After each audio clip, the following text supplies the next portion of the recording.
No exemplo 3, pessoal, a gente vai fazer aqui resolução de uma viga, né, desenhar os diagramas com uma viga com dois tipos de carregamento. Então, a gente viu no exemplo 1, no exemplo 2, né, uma situação com só carregamento distribuído, outra situação só com carregamento concentrado, e aí nesse exemplo de hoje, a gente vai ter os dois carregamentos juntos, tá? Então, eu vou ter aqui uma viga biapoiada, né, de 5 metros de vão, com carregamento distribuído nesses 5 metros de 20 kN por metro. E a 2 metros do apoio A, né, eu vou ter uma carga concentrada de 30 kN. Então, ela vai estar dividida aqui nos 2 metros e nos 3. O apoio A é um apoio fixo, então eu vou ter a reação VA e uma reação horizontal HA. E o apoio B é um apoio móvel, então só vou ter uma reação aqui vertical. Então, aquele primeiro passo que a gente tem que sempre dar, que é calcular as reações de apoio. Então, calculando as reações de apoio, somatório das forças horizontais tem que ser igual a zero, então meu H é igual a zero. Somatório de momentos em um dos apoios que a gente escolhe, né, para facilitar a resolução, tem que ser igual a zero, então eu escolhi o apoio A. Então, aqui no apoio A, quem que eu vou ter girando em relação a ele? Ó, eu vou ter a força de 30, que é uma força concentrada, que tem uma distância horizontal aqui de 2, né? E aí ela está empurrando para baixo. Então, quando ela tentar aqui empurrar para baixo em relação ao ponto centro de giro, que é o ponto A, ela vai provocar um giro, que é um giro horário. E a convenção para a gente de positivo é giro anti-horário. Então, vai ficar menos 30 vezes 2. E aí a gente tem esse carregamento distribuído de 20 kN. Então, o carregamento distribuído, a gente tem que achar a resultante. A resultante é a área da carga. Então, a área é a base, que é 5 metros, vezes a altura, que é 20 kN por metro. Então, aqui, quando eu faço 20 vezes 5, vai me dar uma resultante de 100. E onde que está essa resultante? Ó? 20 vezes 5, eu vou ter uma resultante de 100 kN. E ela está exatamente no meio do comprimento do carregamento. Então, se eu tenho um carregamento de 5 metros, tá 2,5 para cá e 2,5 para cá. Então, o 100 vai também estar apontando para baixo, então ele vai provocar um giro horário e o momento vai ser 100 vezes 2,5, que é a distância da resultante até o apoio A. E aí, o VB que eu quero descobrir está apontando para cima, ó, então ele em relação ao ponto A vai estar girando sentido anti-horário, portanto positivo, e está uma distância de 5, certo? Então, fazendo essa somatória aqui, eu chego que a reação VB, 62 kN. E aí, a última equação, somatória das forças verticais, então vou somar o VA, o VB, o menos 30 e menos o 100, que é a resultante, e eu vou encontrar que meu VA é 68 kN. Feitas as reações de apoio, próximo passo, a gente vai passar para o traçado dos diagramas, certo? Então, eu traço aqui o meu diagrama de corpo livre, resumindo todos os meus carregamentos, ativos e reativos. Então, aqui no apoio A, eu encontrei uma reação de 68 para cima, no ponto B, eu encontrei uma reação de 62 para cima, certo? E aí, eu tenho, além das reativos, eu tenho os ativos, né? As cargas ativas, que é o 20 kN por metro, e o 30 kN aqui no ponto C. E aí, então, a gente vai traçar os diagramas. Aí, o que a gente tem que lembrar? Do comportamento dos gráficos, certo? Então, a gente sabe que carga concentrada, a gente tem para cortantes, né? Constantes, quando só tem a carga concentrada, e no ponto da carga, eu tenho uma descontinuidade no gráfico da cortante. Quando a gente tem um diagrama de carga distribuída, a cortante ela vai se dar por uma função linear, então ela vai variar aqui, né, numa reta, ok? E aí, para cortante, a gente tem que escolher um lado para vir fazendo a somatória. Então, se a gente vem pela esquerda, o que seria vir pela esquerda? Vir pelo ponto mais à esquerda que eu tenho. Então, eu viria somando a cortante do ponto A, né, começaria pelo ponto A em direção ao ponto B. Isso é vir pela esquerda. Se eu venho pela esquerda, eu tenho que considerar o quê? Que a força que está para cima vai entrar positiva no diagrama. A força que está para baixo, logo, vai entrar subtraindo no meu diagrama. Então, como que a gente vai iniciar aqui, ó? Então, vamos começar pela esquerda, vamos lá. Convenção, quem tá para cima, positivo. No ponto A, que é o ponto mais à esquerda, eu tenho quem para cima? 68, né? Então, no ponto A, eu vou começar com uma cortante positiva para cima aqui, 68 kN. Então, venho aqui e escrevo aqui 68. E aí, qual que é o meu próximo ponto de parada? Onde eu tenho um carregamento, né? Eu tenho o ponto C, que é o ponto da carga concentrada. Do ponto A até o ponto C, o que eu tenho nesse trecho? Eu tenho um carregamento distribuído aqui, não tá vazio. Se tivesse vazio, a minha cortante ela viria, ó, constante. Porém, eu tenho carregamento distribuído. Então, se eu tenho carregamento distribuído, como que vai se dar a minha cortante nesse trecho AC? Como que se dá aqui, ó? Carregamento distribuído, a gente vai ter ela variando linearmente. Então, eu comecei com 68. Quando eu chegar no ponto C, quanto de resultante de carga que vai estar apontando aqui para baixo nesse trecho? Né? Eu tenho um trecho de 2 metros. Então, 20 vezes 2, nesse trecho total, eu vou ter uma resultante apontando para baixo, empurrando para baixo, de 40, né? 20 vezes 2, 40. Então, se eu comecei com mais 68, se tá para baixo pela esquerda, menos 40. Então, eu vou descer 40 aqui, linearmente, porque tem carregamento distribuído.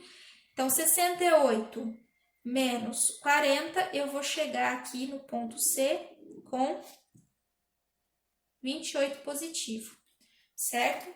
Aí, terminei de chegar no ponto C, encontrei um carregamento concentrado. O que eu sei? Que quando eu tenho carregamento concentrado no meu diagrama, eu tenho uma descontinuidade no meu diagrama de cortante neste ponto.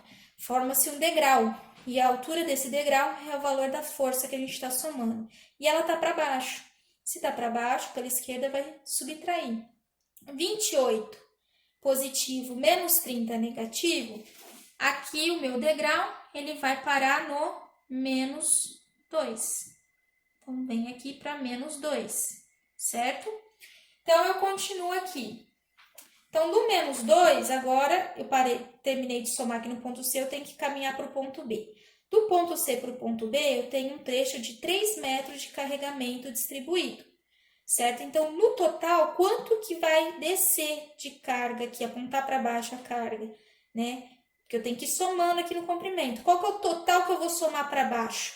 É resultante. Então, 20 vezes 3, 60, certo? Então, eu vou ter que descer 60, chegar somando esses 60 até o ponto B. Então, eu inicio aqui com menos 2, né? Menos 2 menos 60, eu vou chegar aqui no ponto B com menos 62, certo? Aí, quando eu termino de chegar aqui no ponto B com menos 62, eu encontro a reação VB de 62 que está para cima, positiva. Então, menos 62 mais 62, 0. Então, fecho o meu gráfico aqui.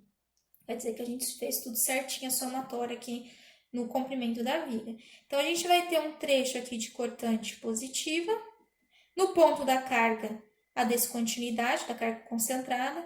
E depois, um trecho aqui de carregamento, de cortante, perdão, negativa. Tá vendo que quando a gente tem as duas forças juntas, é uma mistura do comportamento. A gente vai ter trechos que tem um carregamento distribuído, vai variar linearmente. Onde eu tenho cargas concentradas, nesse ponto eu vou ter degraus se formando. Então, é uma mistura das duas situações. Para o diagrama de momento, vai ocorrer da mesma forma. Então, momento, a gente escolhe os pontos. Então, a gente vai ter o ponto A, sempre os apoios, ponto de carga concentrada, então ponto C, e ponto onde a minha cortante ela zera em algum trecho aqui do vão, certo? Nesse exemplo aqui, a cortante ela zerou exatamente no ponto da carga concentrada. Então, eu sei que esse ponto aqui é um ponto de máximo ou mínimo no meu diagrama, tá? Agora, se não tivesse zerado neste ponto, esse ponto eu conheço, que é o ponto C, que é a carga concentrada, não preciso encontrar ele aqui, eu já conheço onde ele está. Agora, por exemplo, se tivesse zerado mais para cá, então eu teria que encontrar esse ponto aqui para achar o momento máximo. tá? Então, nesse caso, a gente já sabe onde que está o momento máximo, que é o ponto C, que foi onde que zerou a cortante. Então, a gente vai ter que calcular o momento no ponto A, momento no ponto B, momento no ponto C. Então, vamos lá. Momento no ponto A. Deixa eu pegar aqui para me ajudar. Momento no ponto A. Pela esquerda, então eu estou olhando o ponto A, olhando o que está à esquerda. Eu não tenho nada girando, nada tentando girar, nenhuma força. Então, o momento no ponto A pela esquerda é 0. Momento no ponto B, agora, pela direita. Se eu olhar à direita do ponto B, não tem nenhuma força. Então, o momento no ponto B, 0. E o momento no ponto C? Eu posso escolher analisar o ponto pela esquerda ou pela direita, tanto faz. Eu sempre escolho o caminho que me der menos forças para fazer a somatória. Nesse caso aqui, tanto faz, é a mesma quantidade. Então, eu fiz aqui a somatória do ponto C pela esquerda. Então, eu vou olhar tudo que está à esquerda. O que eu tenho à esquerda do ponto C? Tenho 68, ó, agora convenção de sinais. Aqui, ó, deixa eu colocar aqui. Para momento, convenção de sinais. 68. Pela esquerda, ó, estou olhando pela esquerda, positivo vai ser o giro horário. Então, 68 em relação ao ponto C está girando o sentido horário, então ele entra positivo na somatória. Mais 68 vezes 2. O que mais que a gente tem? Até o ponto C, do ponto A até o ponto C, eu tenho esse trecho de carga distribuída, certo? Então, eu vou ter aqui que achar a resultante do trecho. Então, eu tenho um trecho de 2 metros e uma carga de 20. Então, eu vou ter uma resultante nesse trecho de 40, certo? Então, aqui a gente tem o 40 e ele vai estar exatamente no meio dos 2 metros, que é o trecho até o ponto C. Então, 2 para cá, 2 para cá. E aí, então, essa resultante, ó, em relação ao ponto C, olha só, o giro dela está apontando para baixo. Então, ela vai tentar girar aqui, ó, em relação ao ponto C, sentido anti-horário, que pela esquerda, né, o anti-horário vai ser o nosso negativo, porque o horário é positivo. Então, vai ficar menos 40, perdão, pessoal, coloquei 2 aqui, é 1, né? 2 é o comprimento total. Então, vai ficar menos 40 vezes 1. E não tem mais nada, né? O 30 é uma força que está em cima do ponto. Então, ele não tem distância perpendicular, não vai fazer giro. Fazendo essa somatória, eu encontro que o momento máximo o momento, né, nesse ponto C, 96 kN por metro. E aí, agora a gente pega esses pontos, esses valores, e vamos colocar aqui no nosso gráfico. Então, no ponto A deu 0, no ponto B deu 0, no ponto C deu 96 positivo, então desenho aqui para baixo. Deixa eu colocar aqui o título no gráfico, que foi importante. Aqui vai ser o nosso momento e os valores desse gráfico estão em quilonewton vezes metro. Tá? Então, 96 quilonewton vezes metro. Como que a gente vai ligar? Lembra, ó, duas forças diferentes, vai ter uma mistura desses diagramas. Então, se fosse só força concentrada, como a gente ligaria esses pontos? Bom, eu ligaria com retas. Então, o que eu vou fazer? Eu vou traçar o que a gente chama de retas auxiliares, ligando esses pontos. Então, traço aqui. E aí, o que a gente vai ter? Ó, entre o ponto A e o ponto C, né, eu tenho carga distribuída nesse trecho aqui, certo? Então, o que eu vou fazer? Eu tenho que pendurar uma parábola. Então, eu vou pendurar uma parábola aqui nessa reta auxiliar que está ligando os extremos do trecho AC. E aí, no trecho CB, ó, eu também tenho uma carga distribuída nesse trecho. Então, eu também vou pendurar uma outra parábola nessa reta auxiliar que liga os extremos do trecho CB. E aí, o nosso diagrama ele vai ficar dessa forma, certo? Ele não fica uma parábola perfeita, ele vai ficar que aqui não consigo desenhar perfeitamente, né? Não estou desenhando em escala, mas ele vai ficar uma parábola que ela fica mais afunilada aqui, mais ogivada, aqui onde a gente tem a carga concentrada. A carga concentrada, ela tá afunilando aqui o nosso diagrama, né? E aí fica, então, uma mistura de triângulo e parábola. Então, essa seria a forma da gente resolver um exemplo, né? Quando a gente tem as cargas misturadas, não só carregamento distribuído e concentrado, mas sim os dois juntos numa única estrutura.